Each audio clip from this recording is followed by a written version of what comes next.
মা, পাপা বলেছে ইলিশ মাছ দিয়ে লেবু পাতা দিয়ে কি করব? লেবু পাতা দিয়ে ইলিশ মাছে লেবু পাতা দিয়ে ইলিশ মাছের ভাপা?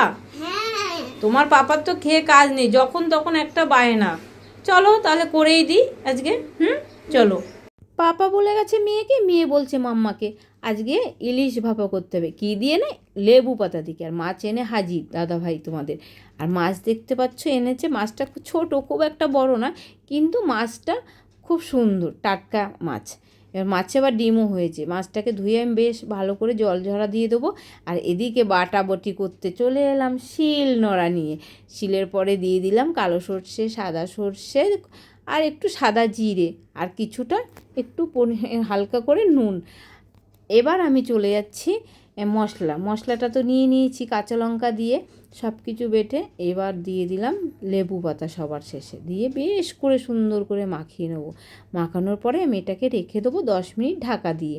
10 মিনিট ঢাকা দিয়ে রেখে দিয়েছিলাম। এবার চলে যাচ্ছি, আমি টিফিন কৌটো নিয়ে নিলাম। এতে আমি সুন্দর করে সাজিয়ে নেব।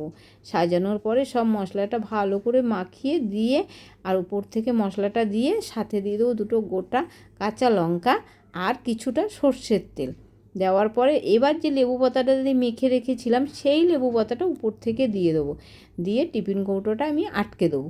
আটকে আর এদিকে আমি গ্যাসের পরে জল গরম বসিয়ে দিয়েছি একটা স্ট্যান্ড দিয়ে। চলো এবার গ্যাসের কাছে যাচ্ছি। এবার জল গরম আমার হয়ে গেছে, বসিয়ে দিলাম। বসিয়ে দেওয়ার পরে এবার ফুটছে।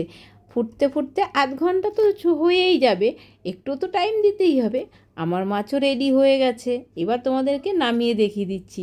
আর বলো বন্ধুরা, আমার রেসিপিটা যদি ভালো লাগে তাহলে শেয়ার করবে, কমেন্ট করবে, লাইক করতে ভুলো না। চলো বন্ধুরা।